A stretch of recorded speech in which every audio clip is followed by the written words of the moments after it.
Isang linyang binitiwan ng asawa niya matapos ang 3 taon ng kanilang pagsasama.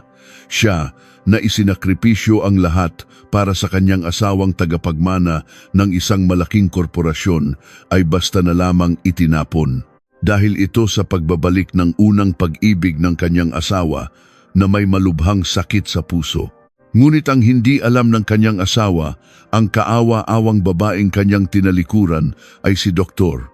Saul, ang maalamat na cardiac surgeon na handa niyang bayaran ng bilyon-bilyong piso para lang mailigtas ang buhay ng kanyang minamahal.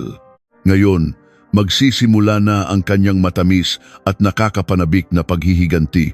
Kung gusto ninyong malaman ang kasunod, paki-like at subscribe sa Puso ng May Akda channel.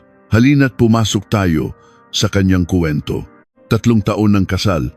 Hindi ako hinawakan ng asawa ko kahit isang beses. Pero sa araw ng aming hiwalayan, nang makita niya ang aking lumang litrato, gumuho ang kanyang mundo.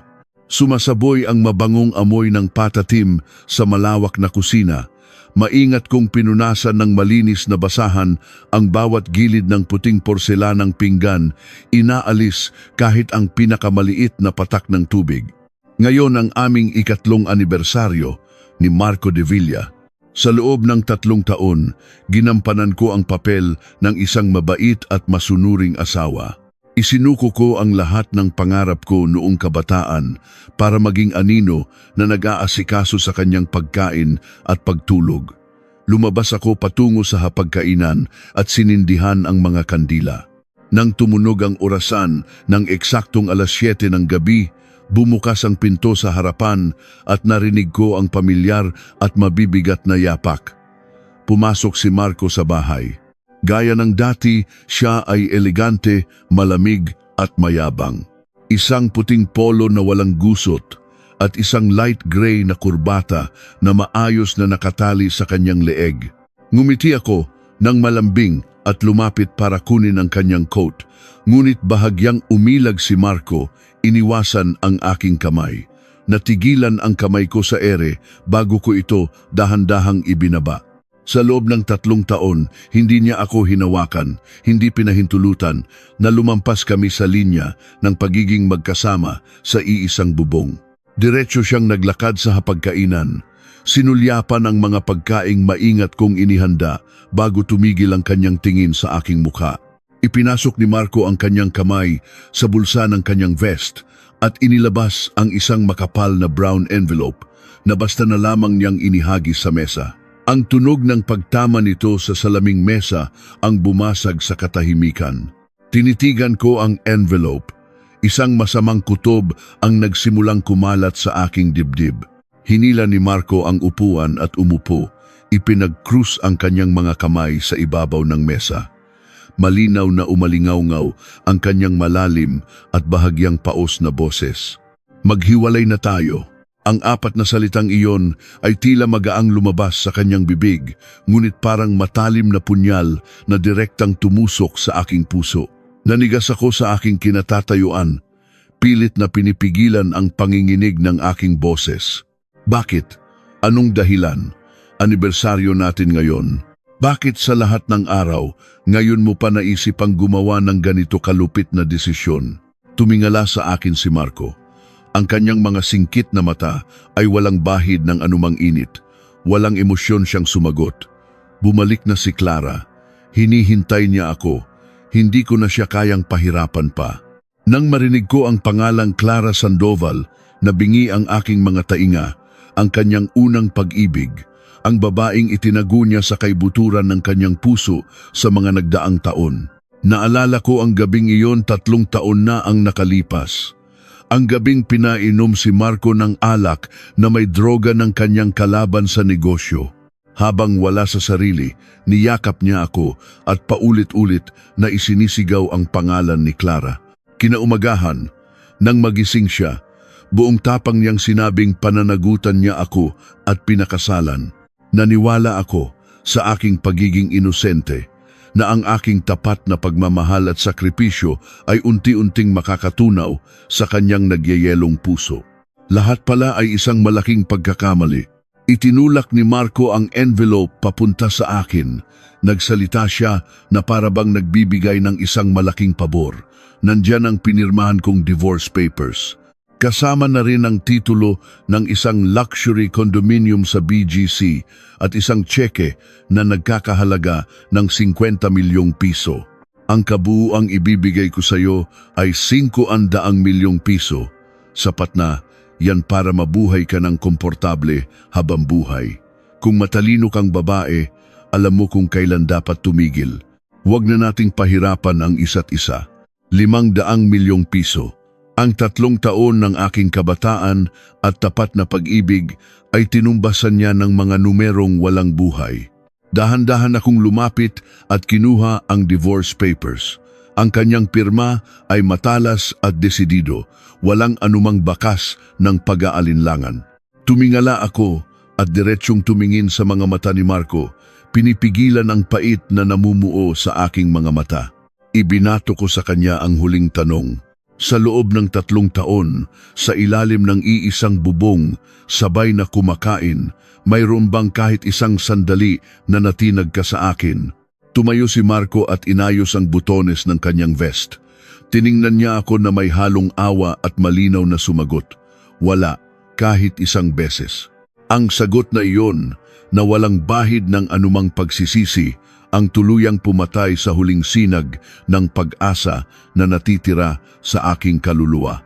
Pakiramdam ko ay may pumipiga sa aking puso, ngunit kakaiba, walang luhang pumapatak. Ang matinding pagkadismaya ay naging isang malamig na yelo na bumalot sa aking damdamin. Tumango ako, inabot ang fountain pen na nasa tabi ng mga dokumento. Nang gabing iyon, hindi ako nakatulog. Ang malaking mansyon ay binalot ng dilim, malamig at walang laman. Umalis si Marco pagkatapos niyang iwan ang mga papeles, na parabang ayaw na niyang manatili pa kahit isang segundo. Naupo ako sa sofa sa sala, pinagmamasdan ng mga palamuti na ako mismo ang pumili. Ngayon, lahat ng ito ay tila isang panunuya. Nang pumasok ang unang sinag ng araw sa kurtina, tumayo ako at nagtungo sa kwarto. Kinuha ko ang isang itim na maleta mula sa sulok ng aparador at nagsimulang mag-impake ng mga personal na gamit.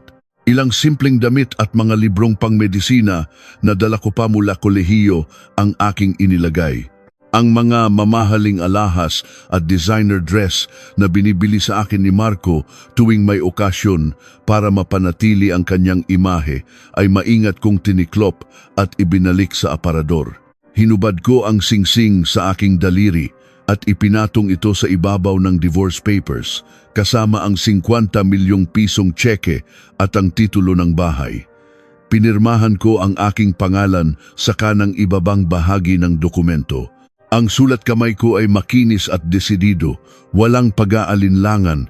Isinauli ko ang lahat ng 500 milyong piso.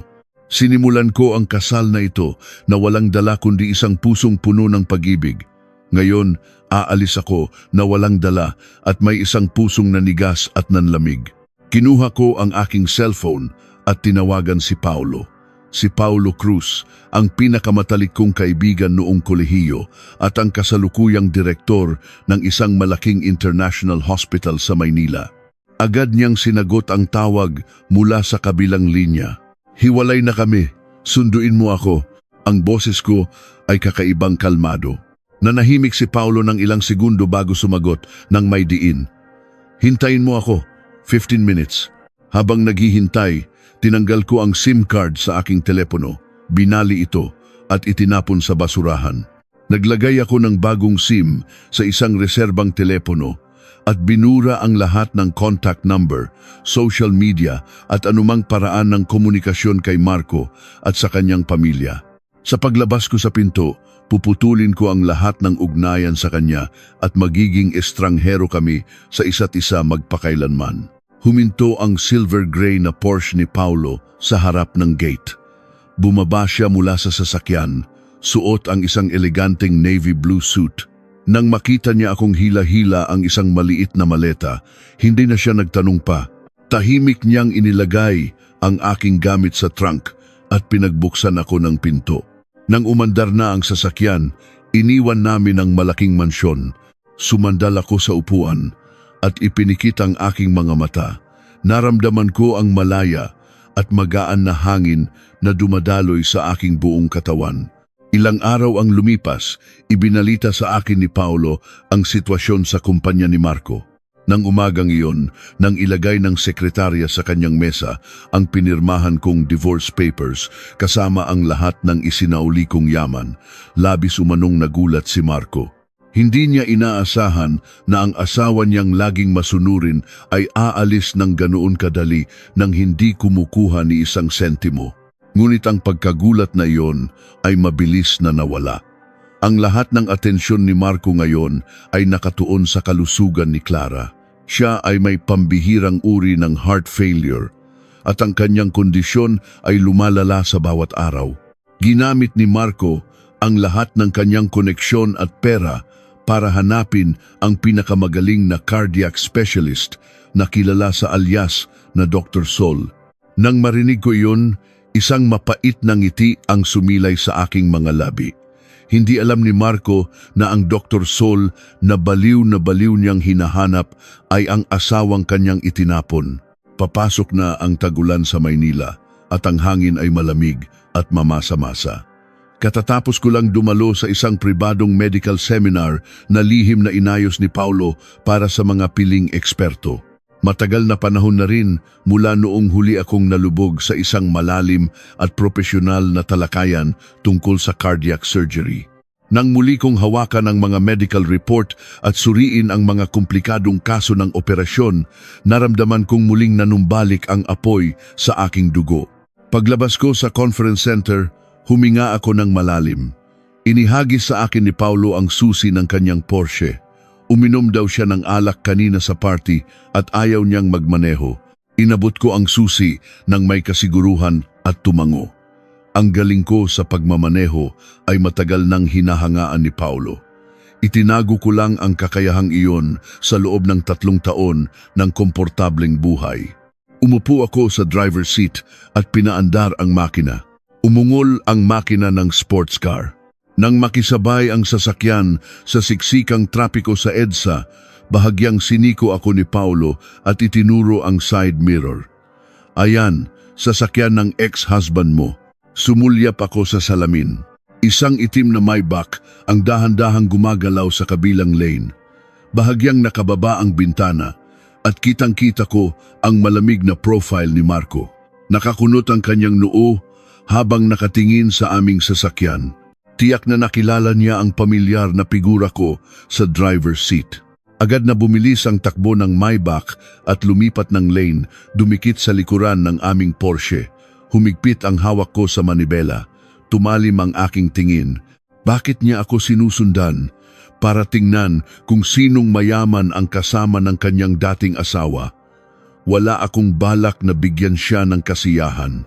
Nagpalit ako ng gear at tinapakan ng husto ang accelerator.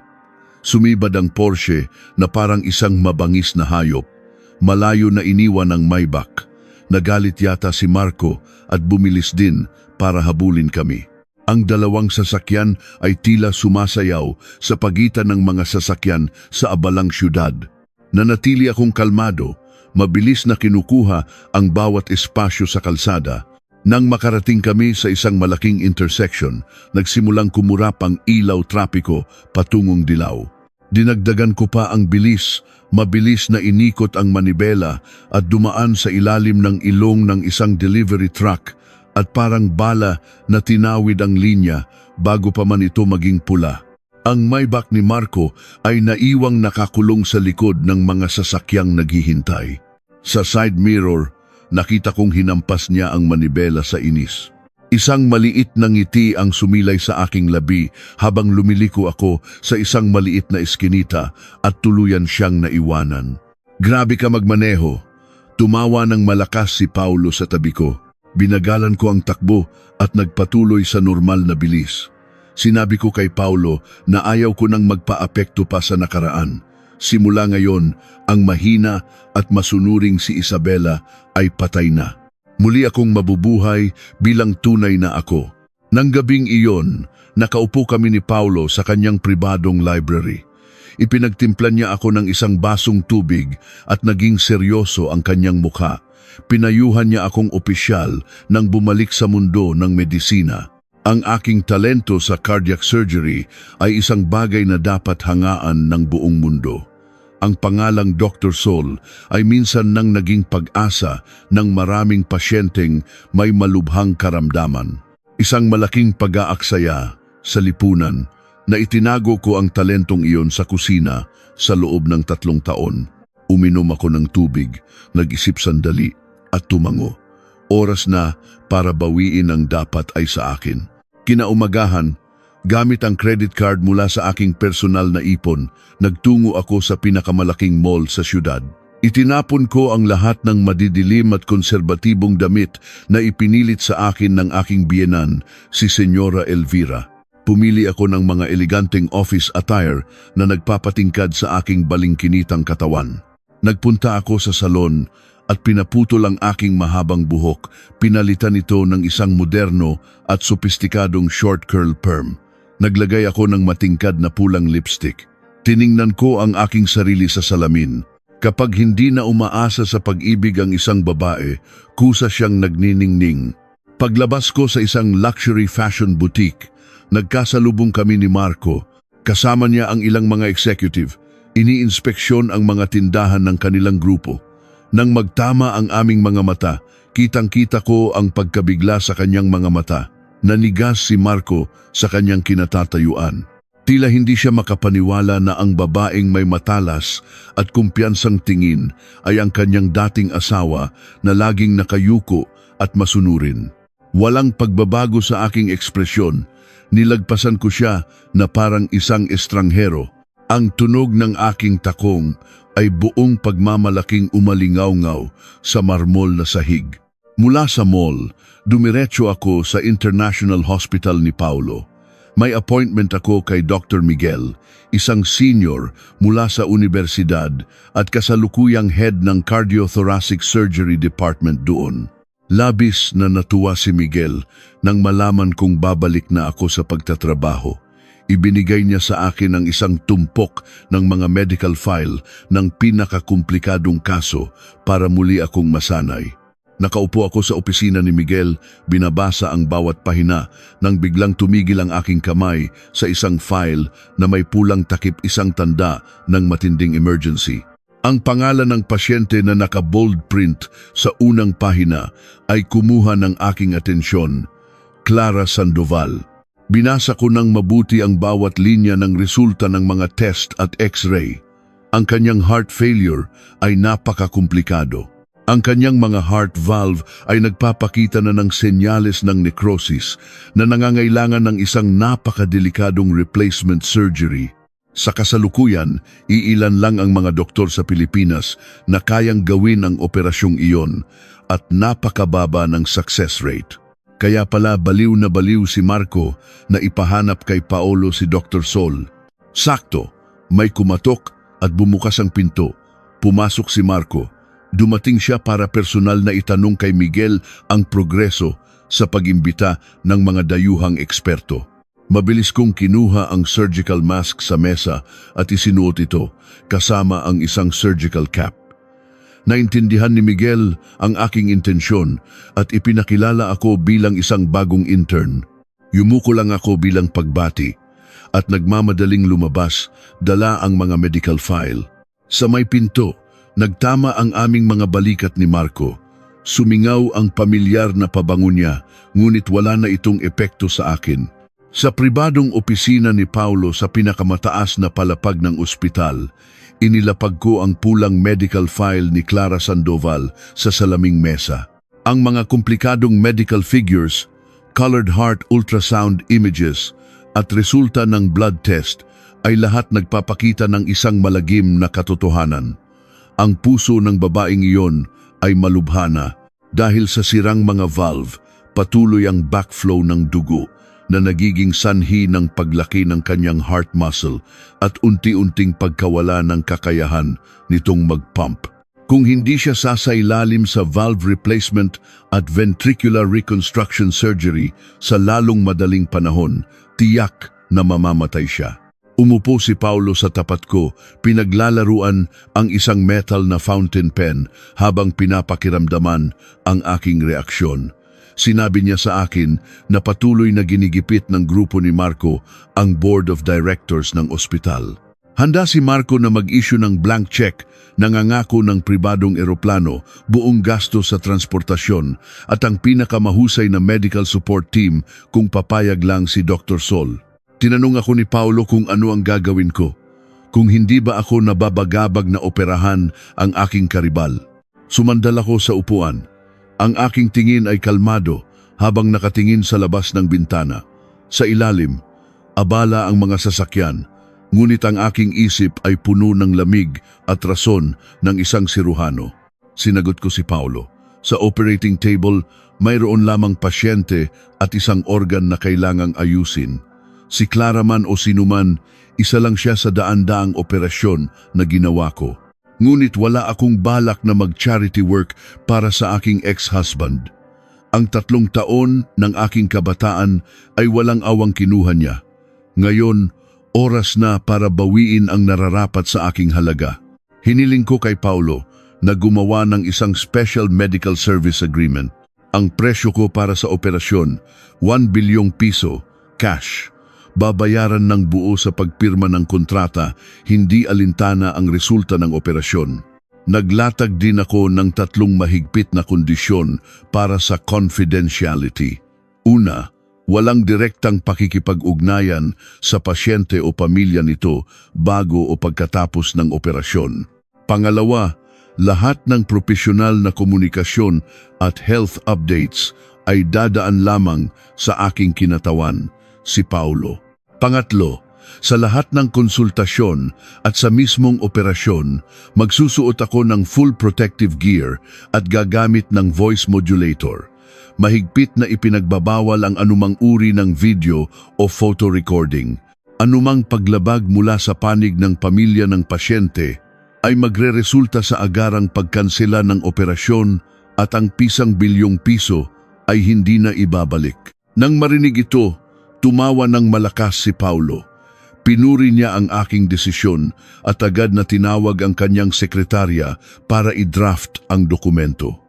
Sa loob lamang ng 30 minuto na i-print ang kontrata na may mabibigat na kondisyon. Dinala mismo ni Paulo ang mga papeles sa VIP lounge kung saan naghihintay si Marco. Naiwan ako sa kwarto, ninamnam ang isang itim na kape na walang asukal. Ang pait sa aking dila ay lalong nagpatalas sa aking isip. Pagkalipas ng 15 minuto, bumalik si Paulo at inihagis sa mesa ang kontratang may matalas na pirma ni Marco. Ayon kay Paulo, nanigas daw ang mukha ni Marco nang makita ang mga hindi makatwirang kondisyon at ang halagang 1 bilyong piso. Hinampas niya ang mesa at nagalit, sinabing si Dr. Sol ay isang walang pusong manloloko na ginagawang negosyo ang buhay ng tao.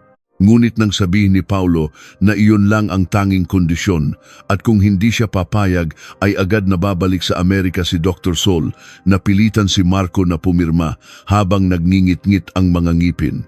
Kinuha ko ang kontrata.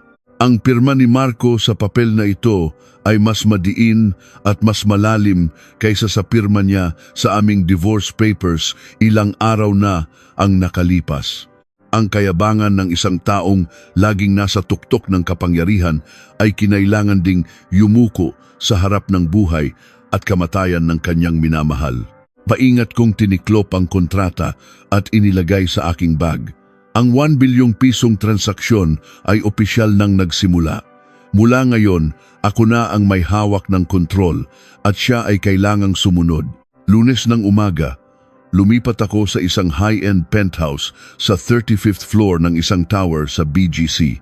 Pag-aari ito ni Paulo, dinisenyo sa isang minimalist na puti at gray na estilo na may multiple facial recognition security system at pribadong elevator. Mula sa mahanging balkonahe, tanaw ko ang buong siyudad. Biglang tumunog ang cellphone sa mesa. Pumasok ako at sinagot ito. Sa kabilang linya, may halong panunuya ang boses ni Paulo. Ibinalita niya na inutusan ni Marco ang kanyang sekretarya na mag-deploy ng maraming tauhan para hanapin si Isabela Reyes. Hinalughog nila ang lahat ng real estate agencies, chinek ang mga flight manifest, at tinanong pa ang mga dating kapitbahay ko sa luma kong apartment noong kolehiyo. Ang aking public records ay malinis, salamat sa paunang pag-aayos ni Paulo. Nagsisimula nang mabalisa si Marco. Hinihinala niyang may isang makapangyarihang lalaki na tumutulong sa akin kaya ako ganap na naglaho. Sinabi ko kay Paulo na hayaan lang siya. Habang mas pinipilit niyang hanapin ako, mas malalaman niya na sa loob ng 3 taon, wala siyang kaalam-alam kung sino talaga ang babaeng kasama niya sa iisang bahay. Ibinaba ko ang tawag at nagtungo sa aking desk. Binuksan ang isang espesyal na computer system na direktang konektado sa secure server ng St. Michael's International. Ngayon, ang unang pribadong video conference kasama ang medical team ni Marco. Eksaktong 2:00 ng hapon, binuksan ko ang encrypted video call program. Isinara ko ang mga kurtina para dumilim ang kwarto. Isang desk lamp lang ang nagbibigay ng malabong ilaw sa pader sa likuran ko. Nagsuot ako ng puting lab gown, surgical cap, at isang N95 mask na tumatakip sa kalahati ng aking mukha. Ikinabit ko ang voice modulator sa aking kwelyo, nakaset sa isang neutral, mababang tono. Pinindot ko ang connect button, nahati ang screen sa dalawa, ang madilim kong imahe at ang maliwanag na conference room sa ospital. Nakaupo si Marco sa gitna, nakakrus ang mga kamay sa mesa. Sa paligid niya ay si Miguel at ang mga pinakamagaling na cardiac specialist sa Maynila. Wala si Clara. Tila hindi na niya kayang bumangon sa kama. Ang tingin ni Marco ay parang patalim na tumatagos sa kamera, na para bang sinusubukang hubaran ang aking pagkatao. Ang tensyon sa conference room ay ramdam na ramdam. Binuksan ni Miguel ang usapan, inireport ang pagbabago sa heart rate ni Clara sa loob ng nakaraang 24 oras. Nakikinig ako ng mabuti, mabilis na isinusulat ang mga mahahalagang numero. Nang matapos si Miguel, nagsalita ako. Ang boses kong dumaan sa speaker ay malamig, walang emosyon at ganap na banyaga. Diretsahan kong sinuri ang mga pagkakamali sa kasalukuyang treatment plan, itinuturo na ang paggamit ng high-dosage diuretics ay malubhang nakakasira sa kanyang kidney function. Iniutos ko ang agarang pagpapatigil sa 2 uri ng enzyme inhibitors at pagpapalit nito sa isang muscle support therapy na ako mismo ang nagdisenyo. Lahat ng nasa kwarto ay tahimik na nagsusulat, ayaw makaligtaan ni isang salita. Walang nangahas na kumontra sa aking tumpak na paghatol at nangingibabaw na kaalaman. Tanging si Marco lang ang nanatili sa kanyang posisyon, bahagyang nakakunot ang noo. Bigla niyang pinutol ang aking pagsusuri. Dr. Sol, pamilyar ang boses ninyo. Nagkita na ba tayo dati? Ang kanyang mga salita ay puno ng pagsubok. Si Marco ay isang napakasensitibong tao. Ang kanyang intuisyon ay marahil nakakuha ng isang pamilyar na signal sa paraan ng aking pagbibigay diin sa mga salita, kahit naganap na nagbago ang tono. Hindi ako nagpakita ng anumang pagkabahala. Tiningnan ko ng diretso ang kamera. Ang boses na lumabas sa modulator ay mas lalong naging malamig at matalas.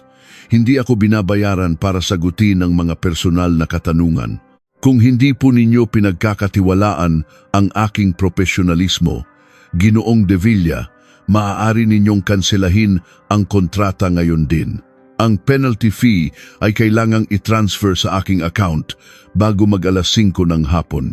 Ang aking matalas na tugon at mayabang na asal ay nagpatahimik kay Marco. Kinuyom niya ang kanyang kamao, ngunit sa huli, kinailangan niyang magpakumbaba at humingi ng paumanhin sa kanyang kawalang galang. Malamig akong tumango at inutusan si Miguel na ihanda ang simulation OR at i-transmit lahat ng 3D CT scan data sa aking server sa loob ng 1 oras. Matapos iyon, pinutol ko ang koneksyon. Nang mamatay ang screen ng computer, muling bumalik ang katahimikan sa kwarto. Ang unang laban ay isang perpektong tagumpay. Si Marco ay ganap na nasa ilalim ng aking kontrol, walang kamalay-malay sa katotohanang nasa harap na niya. 3 araw pagkatapos ng video conference, naging mas komplikado ang kondisyon ni Clara. Ang kanyang vital signs ay patuloy na pabago-bago, kaya kinailangan kong personal na pumunta sa ospital para suriin siya. Ang security protocol ay itinaas ni Paulo sa pinakamataas na antas. Ang buong 8th floor, kung nasaan ang ICU, ay ganap na isinara. Ang lahat ng security camera sa hallway ay pansamantalang pinatay. Ang mga naka-duty na nurse at doktor ay inilipat sa ibang lugar. Tanging si Miguel lang ang nanatili bilang aking assistant. Pumasok ako sa medical locker room at sinimulan isuot ang aking protective gear. Isang asul na scrub suit at sa ibabaw nito ay isang mahabang sterile surgical gown. Isang cap na tumatakip sa aking buhok at leeg at isang N95 mask na mahigpit na nakadikit sa aking mukha. Panghuli, isang malaking pares ng transparent plastic safety goggles. Tiningnan ko ang aking sarili sa salamin. Perpektong pagbabalat kayo, walang anumang personal na katangian ang makikita. Ako ay isang medical machine na walang emosyon. Itinulak ko ang pinto at pumasok sa VIP room. Ang amoy ng disinfectant at ang malabong halimuyak ng mga bulaklak ay magkahalo sa hangin. Nakahiga si Clara sa puting kama, hindi gumagalaw. Ang oxygen mask at maraming monitor ay regular na tumutunog. Ang kanyang mukha ay maputla at walang buhay, nakapikit ang kanyang mga mata. Ang dating marangya at mayabang na babae sa mga litrato ni Marco ay ngayon isang mahinang nilalang na nakasabit na lang sa isang artipisyal na tibok ng puso. Ang kahinaang ito ay iba sa mga pakana na ginamit niya para muling makuha si Marco. Lumapit ako sa kama at sinimulan ang clinical examination. Ang aking mga kamay na may guwantes ay dumampi sa kanyang dibdib, dahan-dahang pinipindot ang mga buto para suriin ang fluid retention.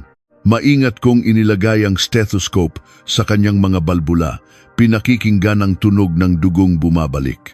Ang kanyang pulso ay napaka-irregular at ang kanyang heart muscle ay nagpapakita na ng senyales ng pagtigas.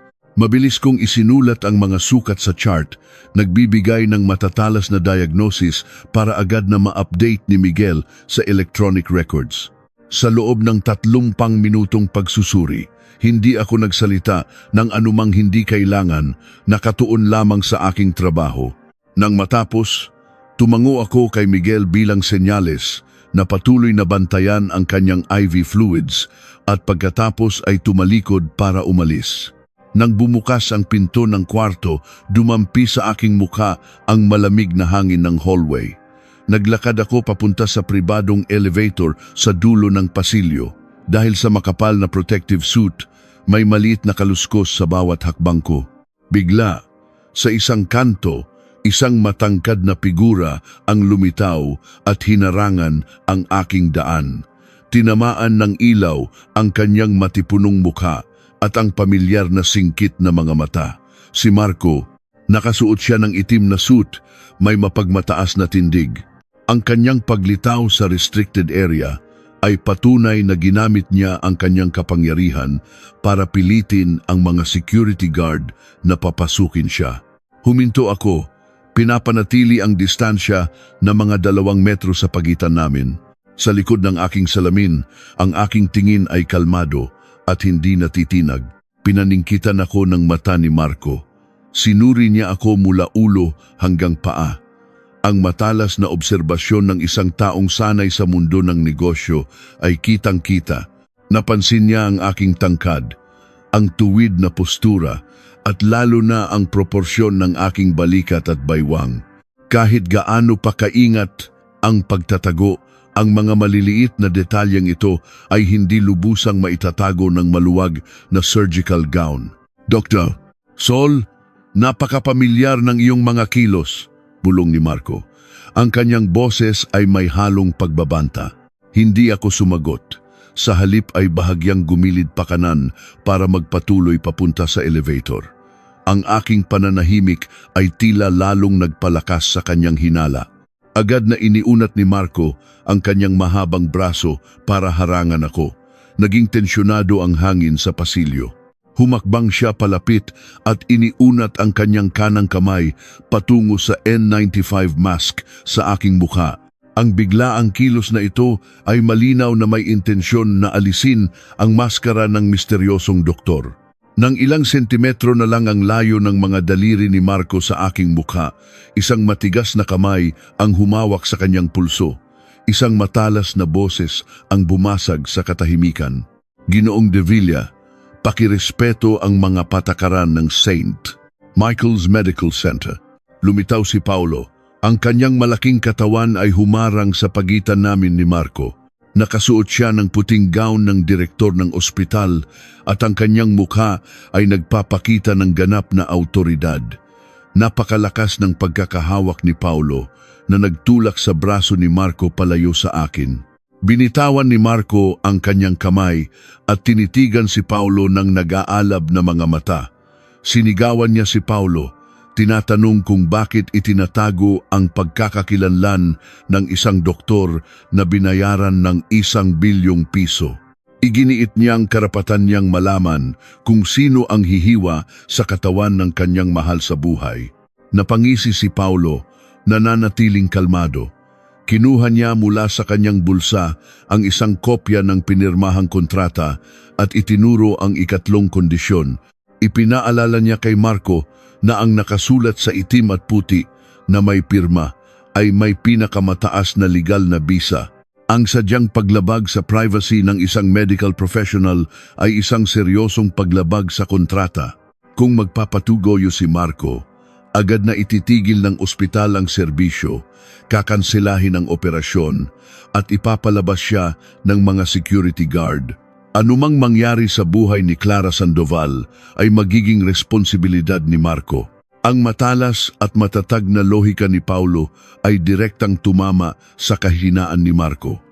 Ang buhay ni Clara ay ganap na nakasalalay kay Dr. Sol ngayon. Nagnitngit ang mga ngipin ni Marco, lumitaw ang mga ugat sa kanyang noo, ngunit wala na siyang masabi.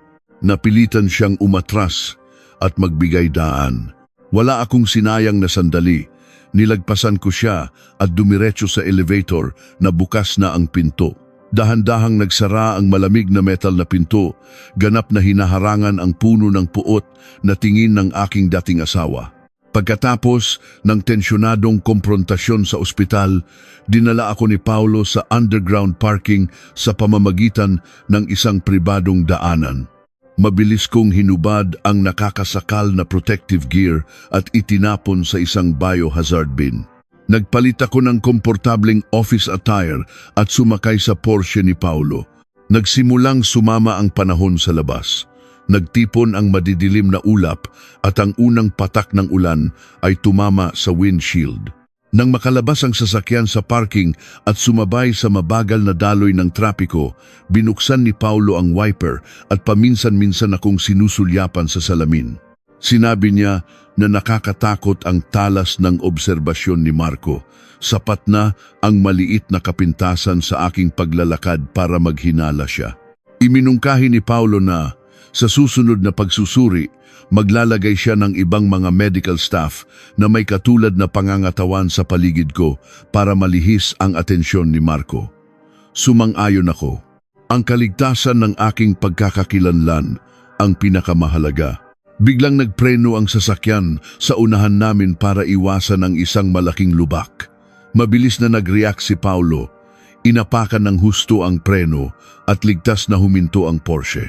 Ngunit wala pang 2 segundo, isang malakas na bang ang yumanig sa amin mula sa likuran. Isang malakas na impact ang nagtulak sa Porsche paharap. Tumama ang likod ko sa upuan at humigpit ang seatbelt sa aking balikat. Nabangga kami. Nagmura si Paulo, binuksan ang hazard lights at galit na lumabas sa ulan. Nanatili ako sa passenger seat. Walang balak lumabas. Ang mga bintana ng Porsche ay may pinakamahal na tinted film, hindi makikita ang loob mula sa labas. Sa malabong bintana, tiningnan ko ang sitwasyon sa likod. Ang nakabangga ay isang matingkad na pulang sports car. Ang harap nito ay UP dahil sa pagbangga sa matibay na likuran ng Porsche. Bumukas ang pinto ng pulang sasakyan at isang batang babae ang bumaba. Nakasuot siya ng isang maikling designer dress at matutulis na takong gamit ang kanyang mamahaling handbag para takpan ang ulo mula sa ulan. Sa kanyang makapal na makeup, agad kong nakilala si Yara, ang kapatid ni Marco. Si Yara de Villa ay laging umaasa sa kapangyarihan at pera ng kanyang pamilya. Nagmamaneho siya sa ulan habang nagse-cellphone at hindi nagpapanatili ng tamang distansya. Ngunit sa halip na aminin ang kanyang pagkakamali, agad siyang umakto na parang isang spoiled na prinsesa. Sinigawan niya si Paulo sa gitna ng kalsada, inaakusahan siyang sinadyang magpreno para makapangikil ng pera. Ipinagbanta pa niyang tatawagan ang kanyang kuya para wasakin ang sasakyan ni Paulo. Nanatiling kalmado si Paulo, nakakrus ang mga braso. Wala siyang balak makipagtalo sa isang taong hindi makatwiran. Kinuha lang niya ang kanyang cellphone at kinunan ng litrato ang eksena, ang mga plaka at ang pinsala. Malinaw niyang sinabi kay Yara na naidokumento na ang insidente at ang kasalanan ay nasa sasakyan sa likod na hindi nagpanatili ng safe distance. Hiningi niya kay Yara na tumawag ng pulis o kusang loob na bayaran ang pinsala sa Porsche na aabot sa milyon-milyon. Nanlaki ang mga mata ni Yara sa halaga at dali-daling kinuha ang kanyang telepono para tumawag ng tulong. Pagkalipas ng 15 minuto, isang pamilyar na Maybach ang huminto sa gilid ng kalsada. Bumukas ang pinto at bumaba si Marco, maingat na hawak ang isang malaking itim na payong. Mabilis siyang lumapit. Nang makita ni Yara ang kanyang kuya, tumakbo siya at kumapit sa braso ni Marco, umiiyak at nagrereklamo. Sinulyapan ni Marco ang yuping sasakyan ng kapatid, pagkatapos ay ang gasgas sa likod ng Porsche. Sa wakas, tumigil ang kanyang tingin kay Paulo. Agad niyang nakilala ang direktor ng ospital na nakasagutan niya 1 oras lang ang nakalipas. Isang bahid ng pagkagulat ang dumaan sa mga mata ni Marco, ngunit agad itong napalitan ng kalmadong ekspresyon ng isang negosyador. Alam niya ang ugali ng kanyang kapatid, kahit hindi magtanong, alam na niya kung sino ang may kasalanan. Lumapit siya kay Paulo at sinubukang ayusin ang problema sa isang mahinahon ngunit may autoridad na tono. Hiniling niya kay Paulo na kalimutan na lang ang nangyari at ipapaayos niya ang sasakyan sa pinakamagaling na service center at babayaran ang lahat ng danyos. Itinuring ito ni Marco bilang isang paraan upang pagaanin ang tensyon para sa pagpapagamot ni Clara. Ngumisi si Paulo. Tinanggihan niya ang alok ni Marco. Nilinaw niyang isa itong traffic accident. Ang halaga ng pagpapaayos ay hindi malaki, ngunit ang aroganteng pag-uugali ni Yara ay hindi katanggap-tanggap. Hiningi niya kay Marco na mag-transfer ng 2 milyong piso sa kanyang account bilang tuition fee para turuan ng leksyon ang kapatid nito. Kung hindi, tatawag siya ng pulis at sisiguraduhing lalabas sa balita kinabukasan ang iskandalo ng kapatid ng chairman ng De Villa Group. Napakunot noo si Marco. Nasaktan ang kanyang pride. Ngunit sa harap ng matigas na paninindigan ni Paulo at ang banta ng masamang publisidad, wala siyang nagawa kundi kunin ang kanyang telepono at i-transfer ang 2 milyon. Habang naghihintay, napadako ang tingin ni Marco sa Porsche. Tinitigan niya ang madilim na bintana sa passenger side na para bang alam niyang may nakaupo sa loob. Dahan-dahan siyang humakbang, pinipilit na aninagin ang nasa loob. Nanatili akong hindi gumagalaw. Pinapanatili ang kalmadong paghinga habang tinititigan ang kanyang mga mata mula sa likod ng salamin. Isang basang bintana lang ang pagitan namin, ngunit ang distansya ay hindi na maibabalik pa. Tumunog ang cellphone ni Paulo, hudyat ng pagpasok ng pera. Tinapik niya ang bubong ng sasakyan. Sinabihan si Marco na turuan ng leksyon ang kanyang kapatid bago pumasok sa kotse. Sumibad ang Porsche sa gitna ng ulan. Iniwan ang magkapatid na De Villa na tulala sa gitna ng kalsada. Sumulyap ako sa salamin at bahagyang napangisi. Ang kaawa-awang itsura ng pamilyang dati kong kinabibilangan ay hindi na kayang yanigin ang aking puso. 2 linggo pagkatapos ng aksidente sa kalsada, nag-host ang medical community ng Maynila ng isang charity ball at academic exchange. Inanyayahan dito ang mga pinakamagagaling na medical expert, mga direktor ng ospital at mga matagumpay na negosyante. Binigyan ako ni Paulo ng isang imbitasyon.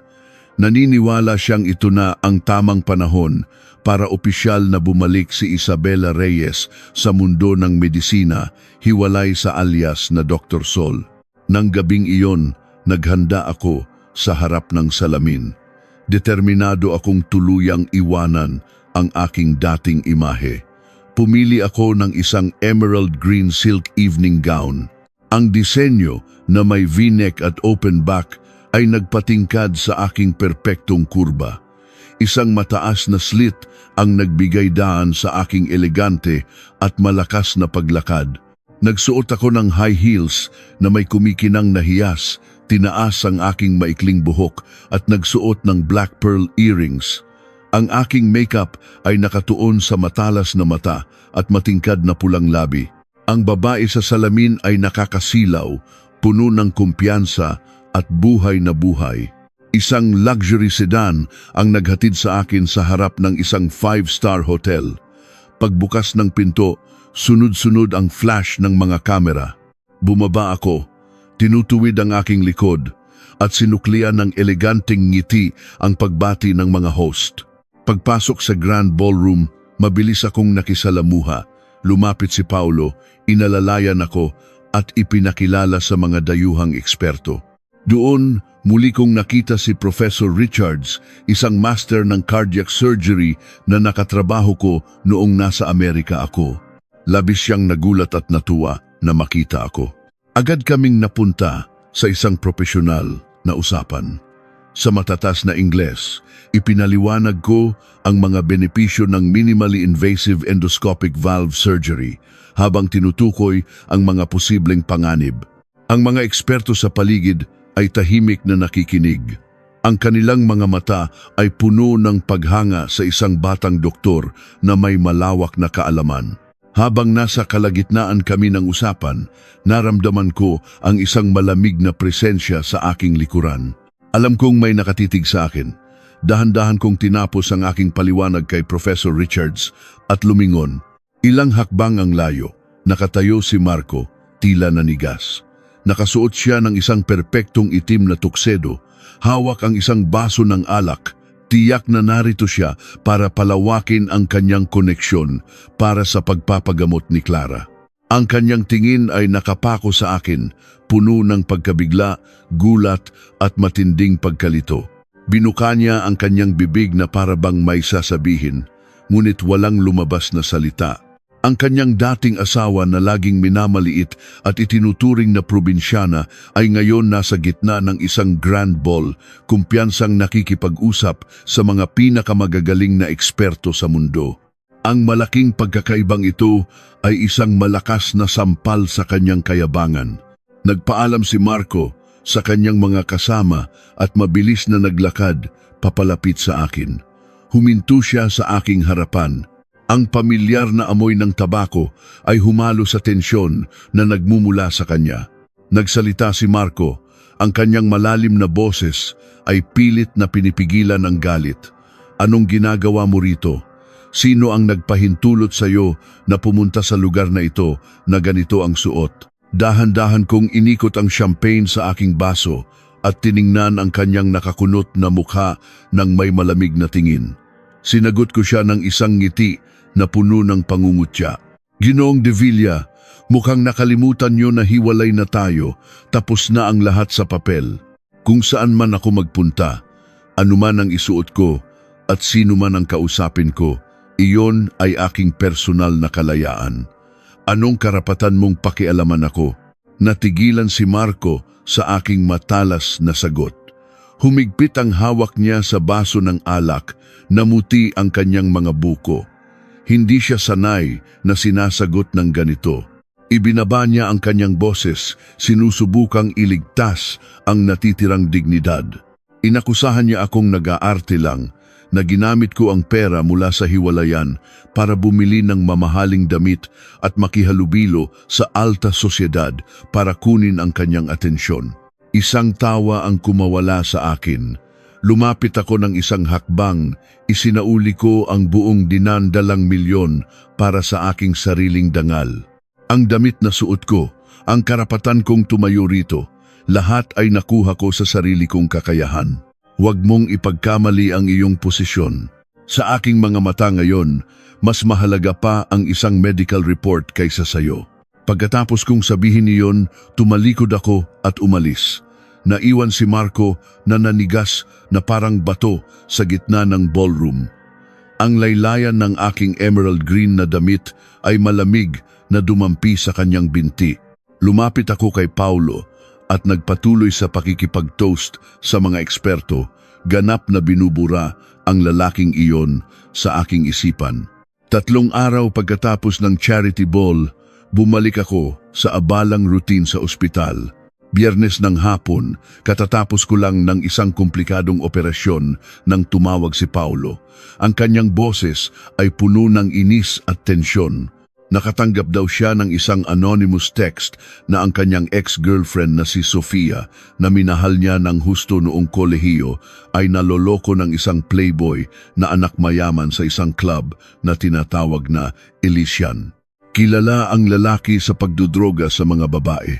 Nakiusap si Paulo na samahan ko siya dahil mas madali raw kausapin ng kapwa babae si Sofia.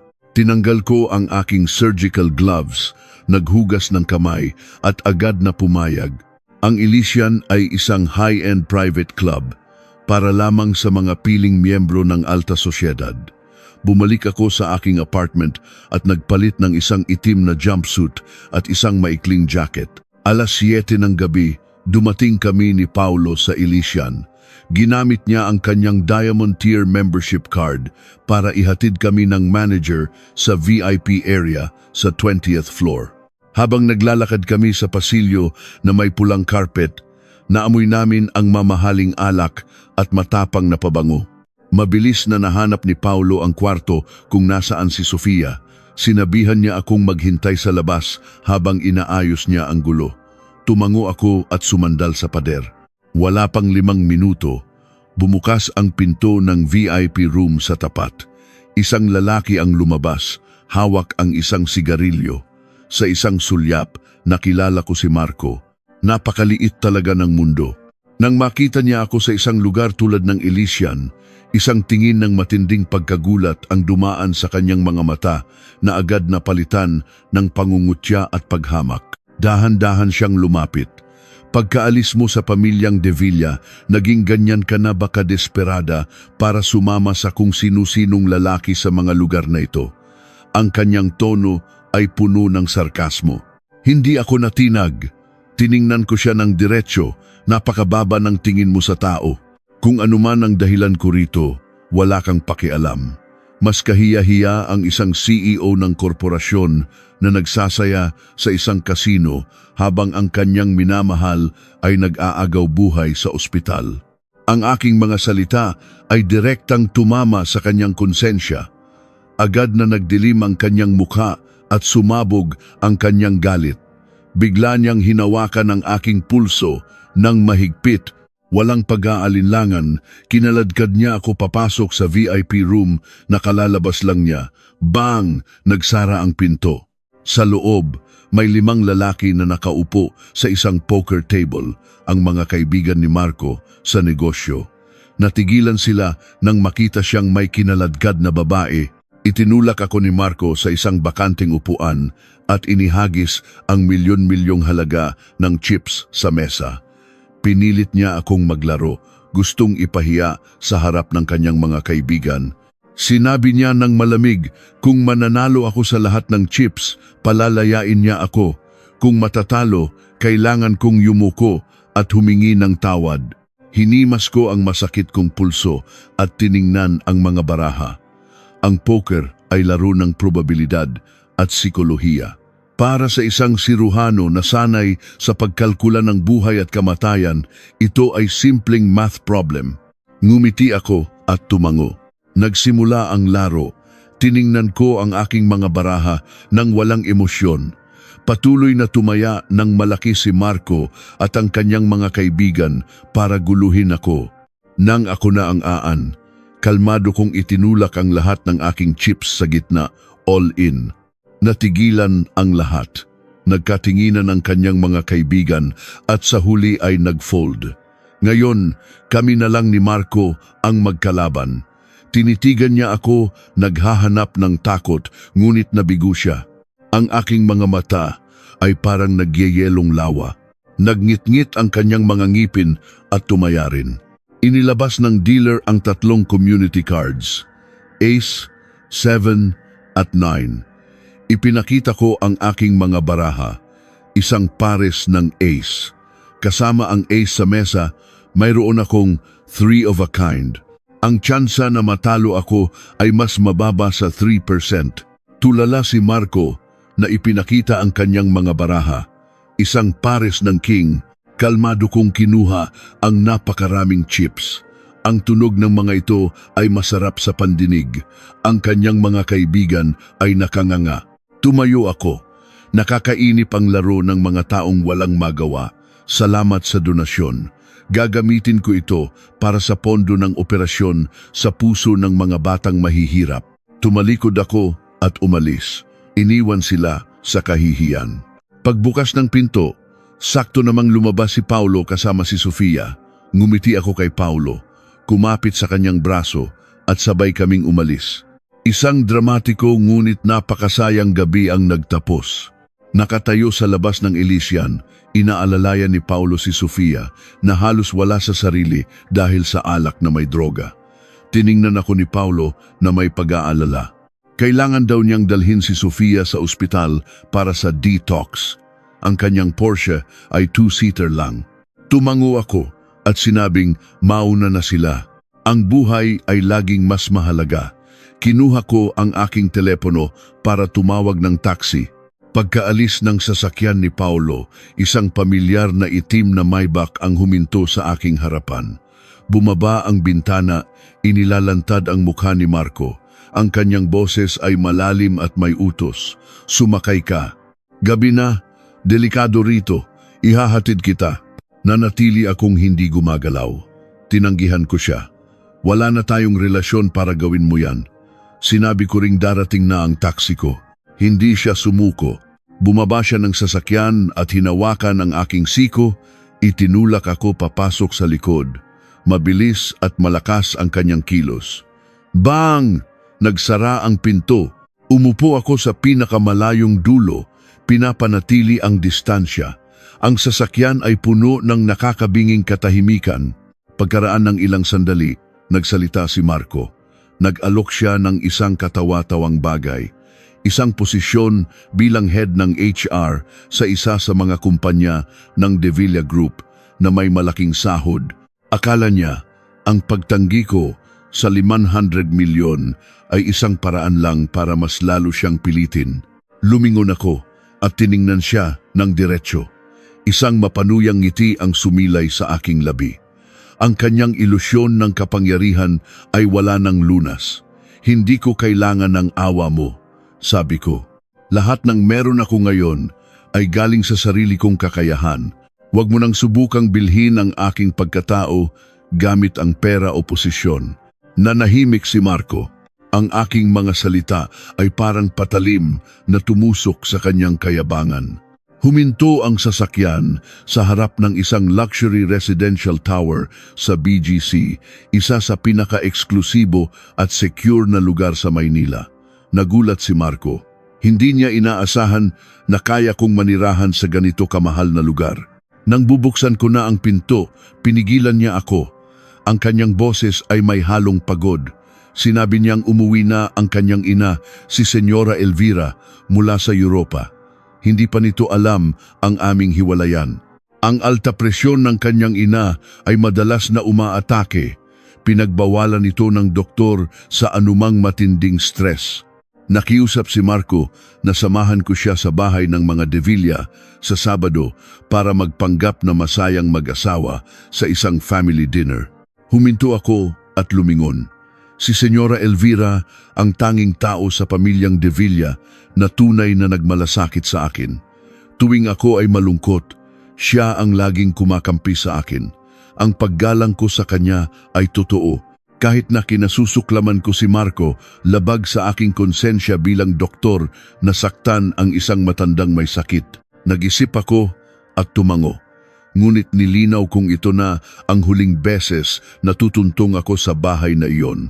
Pagkatapos ng hapunan, kailangang humanap si Marco ng paraan para sabihin ang totoo sa kanyang ina. Determinado kong binuksan ang pinto at lumabas, hindi na lumingon pa. Sabado ng gabi, pumili ako ng isusuot. Itinabi ko ang mga modernong damit at pinili ang isang konserbatibong cream-colored silk dress. Inayos ko ang aking buhok sa isang simpleng bun. Naglagay lang ako ng light makeup. Sa loob ng 30 minuto, perpekto kong nagaya ang imahe ng masunuring asawa, 3 taon na ang nakalipas. Ngumisi ako sa aking refleksyon. 6:00, dumating ang Maybach ni Marco. Sumakay ako sa passenger seat. Natigilan si Marco nang makita ako. Isang bahid ng pagkalito ang dumaan sa kanyang mukha. Marahil ay hindi niya inaasahan na ganito kabilis at perpekto akong makakapasok sa papel. Halos 1 oras ang biyahe patungo sa kanilang mansyon sa Forbes Park. Walang nagsalita sa amin. Pagdating, agad na bumaba si Marco para pagbuksan ako ng pinto. Hinawakan niya ang aking kamay. Bahagya akong kinilabutan, ngunit pinanatili ko ang aking composure. Nakaupo si Senyora Elvira sa sofa. Nang makita kami, isang malawak na ngiti ang sumilay sa kanyang mukha. Niyakap niya ako ng mahigpit. Pinagalitan niya si Marco dahil sa aking kapayatan. Ngumiti ako at sinabing wala lang akong gana kumain. Isang kasinungalingan na nagpasama sa aking pakiramdam, ngunit kailangan kong tapusin ang pag-arte. Ang hapunan ay marangya. Ako ang nagsandok ng kanin at naglagay ng pagkain sa plato ng aking biyenan at ni Marco. Bawat kilos ko ay nagpapakita ng pagmamahal ng isang tapat na asawa. Nanigas si Marco, bahagyang nanginginig ang kanyang mga kamay. Ang aking peking pag-aalala ay tila nagbalik sa kanya sa mga nakaraang taon. Ang kanyang tingin ay puno ng pagkalito. Nang patapos na ang hapunan, naging seryoso si Senyora Elvira. Sinabi niyang 3 taon na kaming kasal at panahon na para magkaroon ng apo. Hinihinala niyang kay Marco ang problema, baka dahil sa stress sa trabaho. Yumuko ako, pinipigilan ng tawa. Ang kanyang mga salita ay isang malaking sampal sa pride ni Marco. Nanigas ang mukha ni Marco. Sinubukan niyang magpaliwanag na abala lang siya. Hindi ito tinanggap ni Senyora Elvira. Inutusan niya si Marco na sa Lunes ng umaga, samahan ako sa St. Michael's International para sa isang comprehensive fertility check-up. Isasama pa niya ang kanyang personal na sekretarya. Tumingin ako kay Marco na may nag-aalalang ekspresyon at sinabing mas mabuting sundin ang kanyang ina. Ang aking tila maunawaing salita ang tuluyang nagsara sa lahat ng kanyang argumento. Tinitigan niya ako, nagngingit-ngit ang mga ngipin, ngunit hindi makatanggi sa harap ng kanyang ina. Ang tensyonadong hapunan ay natapos sa katahimikan. Nagpaalam si Marco, sinabing may emergency meeting. Sumunod ako sa kanya palabas. Pagkalabas namin, agad na bumalik ang aking malamig na postura. Mabilis akong naglakad papunta sa sasakyan. Sumunod si Marco sa likuran. Ang tunog ng kanyang sapatos ay nagpapakita ng kanyang galit. Nang akmang bubuksan ko ang pinto, hinila ako ni Marco at idinikit sa sasakyan. Ang kanyang mga mata ay namumula. Ang kanyang hininga ay mabigat. Ang galing mong umarte. Masaya ka na ba ngayong nagamit mo ang nanay ko para ipahiya ako? Ungol niya. Tiningnan ko siya ng walang emosyon. Ang pag-arte ko bilang masunuring asawa ay parte ng usapan natin para sa kalusugan ni Senyora Elvira. Ginawa ko ang parte ko. Hiningi ko sa kanya na ayusin na ang pag-file ng divorce sa korte. Nang banggitin ko ang hiwalayan, lalong humigpit ang hawak niya sa aking pulso. Kaya ka ba nagmamadaling tapusin ang lahat para legal ka nang makapunta sa kandungan ng Paulo Cruz na iyon? Natawa ako sa kanyang selos. Ginoong De Villa, masyado kang mapag-isip. Pagkatapos nating pumirma sa divorce papers, kung sino man ang mahalin ko, protektado na iyon ng batas. Abala ka sa pag-aalaga sa iyong unang pag-ibig. Bakit mo ako pipigilang maghanap ng sarili kong kaligayahan? Ang aking mga salita ay parang isang balding malamig na tubig. Natigilan siya. Dahan-dahang lumuwag ang kanyang pagkakahawak. Hinimas ko ang namumula kong pulso. Ipinaalala ko sa kanya ang appointment sa korte sa Lunes. Tinulak ko siya, pumasok sa sasakyan at isinara ang pinto. Sa labas, naiwan si Marco na tulala sa gitna ng parking lot. Ang kanyang dating mayabang na figura ay biglang mukhang malungkot at talunan. Ilang araw pagkatapos ng hapunan, nagsimulang maging unstable ang emosyon ni Clara. Ayon sa mga report, madalas siyang mag-panic attack at laging hinahanap si Marco. Naramdaman niyang nagbabago na ang pakikitungo ni Marco sa kanya. Para masigurado ang kanyang posisyon, gumawa ng desperadong hakbang si Clara. Lihim siyang umorder ng isang malakas na uri ng synthetic stimulant. Ipinlano niyang painumin si Marco para makuha ito at mabuntis at sa gayon ay mapilitan ang pamilyang De Villa na pakasalan siya. Isang weekend, may meeting kami ni Paulo kasama ang isang German medical equipment supplier sa isang club na tinatawag na The Muse. Hindi tulad ng maingay na Elysian, ang The Muse ay mas elegante at pribado. Habang nag-uusap kami, may napansin akong isang kahina-hinalang waiter. Kumuha siya ng isang maliit na kapsula at inihalo ang laman nito sa isang baso ng mamahaling whiskey. Bilang isang doktor, agad kong nakilala ang substansiya, isang ipinagbabawal na central nervous system stimulant. Sinundan ko ng tingin ang waiter. Dinala niya ang inumin sa isang pribadong silid. Nang bumukas ang pinto, kitang-kita ko si Marco sa loob kasama ang ilang business partners. Inilapag ng waiter ang baso sa harap ni Marco. Isang matalas na pag-iisip ang dumaan sa aking isipan. Ang tanging taong makikinabang kung mawawalan ng kontrol si Marco ay si Clara. Kahit gaano ko pa kinasusuklaman si Marco, hindi papayag ang aking pride na hayaan siyang malinlang ng ganito. Isa pa, kung may mangyaring masama sa kanya, parehong madudungisan ang pangalan ng aming pamilya. Determinado akong tumayo at naglakad papunta sa silid. Malakas kong itinulak ang pinto. Nagulat ang lahat. Mabilis akong lumapit kay Marco. Nang akmang iinumin na niya ang whiskey, malakas kong tinapik ang ilalim ng baso. Nabitawan niya ito at nabasag sa sahig, kumalat ang likidong may lason. Tumayo si Marco, galit sa aking ginawa. Hindi ako nagpaliwanag. Pinulot ko ang isang basag na piraso ng salamin at hinarap ang nanginginig na waiter. Anong lason ang inilagay mo rito? Malamig kong tanong. Napaupo sa sahig ang waiter, namutla, at hindi makapagsalita. Ang kanyang reaksyon ay sapat na ebidensya. Naintindihan ni Marco ang sitwasyon. Ipinahuli niya ang waiter sa kanyang mga bodyguards. Naiwan kami ni Marco sa silid. Tiningnan niya ako nang may magkahalong emosyon. Aaminin sana niyang salamat, ngunit bigla siyang nahilo. Kahit kaunti lang ang nainom niya, sapat na iyon para sirain ang kanyang depensa. Namula ang kanyang mukha at naging mabigat ang kanyang paghinga. Ang kanyang mga mata ay nawalan ng talas, muntik na siyang matumba. Naramdaman kong hindi maganda ang sitwasyon. Inalalayan ko siya. Ang init mula sa kanyang katawan ay parang apoy. Kailangan ko siyang ilabas doon. Nag-text ako kay Paulo na may emergency. Inalalayan ko si Marco papunta sa isang pribadong pinto na konektado sa underground parking. Habang nasa elevator, ganap ng sinunog ng droga ang natitirang katinuan ni Marco. Bigla niya akong idinikit sa pader. Ang lakas ng isang lalaking wala sa sarili ay hindi ko matatapatan. Ibinabaon niya ang kanyang mukha sa aking leeg, sinisinghot ang aking amoy. Ang amoy na nakasanayan niya sa loob ng 3 taon. Umungol siya at hinalikan ako ng marahas. Pilit akong nagpumiglas. Ngunit hinawakan niya ang aking 2 kamay sa itaas ng aking ulo. Ang kanyang halik ay malalim at walang awa. Sa gitna ng aming paglalaban, kinagat ko ng buong lakas ang kanyang balikat. Naramdaman ko ang lasa ng dugo.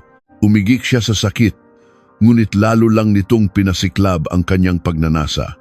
Binuhat niya ako at dinala sa isang elevator patungo sa 5-star hotel na nasa parehong gusali. Pagsara ng pinto, isang hindi inaasahang gabi ng kabaliwan ang nagsimula. Tinatangay ang lahat ng puot at hangganan sa pagitan namin. Samantala, pumasok si Clara sa The Muse, handang gampanan ang papel ng isang tagapagligtas. Ngunit ang nakita niya ay basag na salamin at isang walang laman na silid. Nawala si Marco. Galit na napasigaw si Clara. Maliwanag na sikat ng araw ang tumagos sa kurtina. Dahan-dahan kong iminulat ang aking mga mata, masakit ang buong katawan. Ang mga alaala ng nagdaang gabi ay malinaw sa aking isipan. Lumingon ako. Mahimbing na natutulog si Marco. Ang kanyang mukha ay puno ng pagod. Sa kanyang balikat, kitang-kita ang malalim na kagat ko, ang tanging ebidensya ng aking presensya. Hindi ako nagpanik. Mabilis na bumalik ang rason ng isang siruhano. Dahan-dahan akong bumangon, isinuot ang aking mga damit at naghilamos sa banyo. Ito ay isang aksidente lamang, sabi ko sa sarili ko. Hindi nito babaguhin ang aking desisyon. Paglabas, kinuha ko ang aking bag at umalis.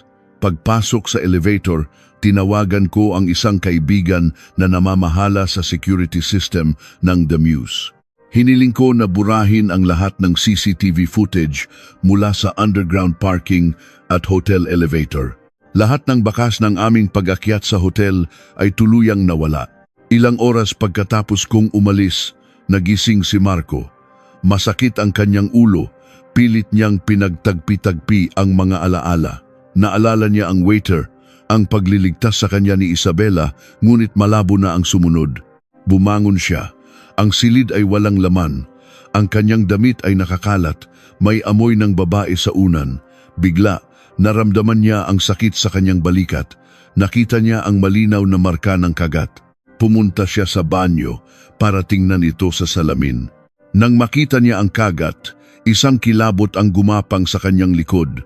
Ang pakiramdam ng balat, ang pagpupumiglas, ang perpektong pag-aakma, ito ay eksaktong katulad ng pakiramdam 3 taon na ang nakalipas.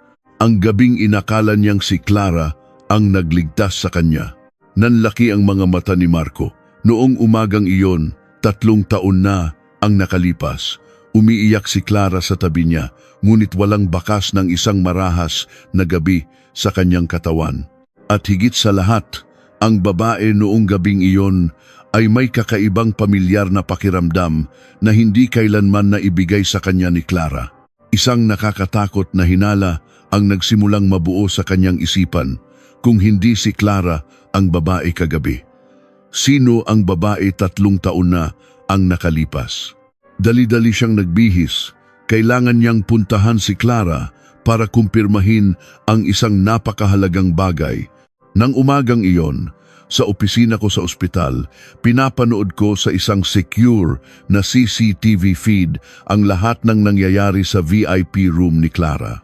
Huminto ang Maybach ni Marco sa ospital. Pumasok siya, gusot ang damit, malamig ang mukha. Pagpasok niya sa kwarto ni Clara, agad na umarte si Clara, umiiyak at yumakap sa kanya, nagkukunwaring nag-alala. Ngunit hindi siya niyakap pabalik ni Marco. Ang kanyang mga mata ay mapanuri. Dahan-dahan niyang inayos ang damit ni Clara, sinasadyang hilahin ito pababa. Ang kanyang kanang balikat ay ganap na nakalantad. Makinis at walang anumang marka, walang kagat. At ang pinakamahalaga, Tinitigan ni Marco ang isang partikular na lugar sa kanyang balikat. Walang laman. Naalala niya ng malinaw, sa gabing iyon 3 taon na ang nakalipas, na ang babae ay may isang maliit at pulang nunal sa ilalim mismo ng kanyang balikat. At noong umagang iyon sa hotel, nang makita niya ang kagat, nakita niya rin ang pulang nunal na iyon. Ngunit si Clara, ang kanyang unang pag-ibig, ay walang ganitong marka. Ang katotohanan sa kanyang harapan ay dumurog sa lahat ng kanyang pinaniniwalaan. Ang 3 taong panloloko ay nabunyag. Ang tunay na tagapagligtas ay kanyang tinalikuran, habang ang impostor ay kanyang pinahalagahan. Ang pakiramdam ng pagiging ginamit at pinagtaksilan ay sumabog sa dibdib ni Marco. Naramdaman ni Clara ang pagbabago sa kanya, ngunit si Marco ay tumayo lang, tinitingnan siya na parang isang estranghero. Walang salita, walang sisihan. Ang kanyang nakakatakot na katahimikan ang pinakamalupit na hatol. Tumalikod siya at umalis, hindi pinapansin ang mga tawag ni Clara. Nagsara ang pinto, ikinukulong ang impostor sa kanyang huling ilusyon. Paglabas ng ospital, tinawagan ni Marco ang kanyang sekretarya. Inuutos na ipadala ang resulta ng investigasyon sa waiter. Binuksan niya ang email. Ang detalyadong report, kasama ang mga bank transfer at CCTV footage ng pagkikita ni Clara at ng waiter, ay naglantad sa lahat ng kanyang kasinungalingan. Ibinato ni Marco ang cellphone. Ang matinding galit at pagsisisi ay sumampal sa kanyang pagkatao. Lahat ng piraso ay nagtugma. Ang babae sa club, ang babaeng may pulang nunal sa balikat, iisa lang, si Isabela Reyes. Ang asawang pilit niyang pinapirmahan ng divorce papers. Ang babaeng nagligtas sa kanya 3 taon na ang nakalipas. Pinaharurot niya ang sasakyan pabalik sa ospital. Nang bumaba ako sa elevator, naghihintay na siya. Mukha siyang miserable, namumula ang mga mata. Hinawakan niya ang aking mga balikat. Bakit hindi mo sinabi? Bakit mo itinago ang totoo sa loob ng 3 taon? Ang babae noong gabing iyon. Ikaw yon, di ba? Ungol niya. Ang boses ay puno ng sakit at pagsisisi. Itinulak ko siya palayo.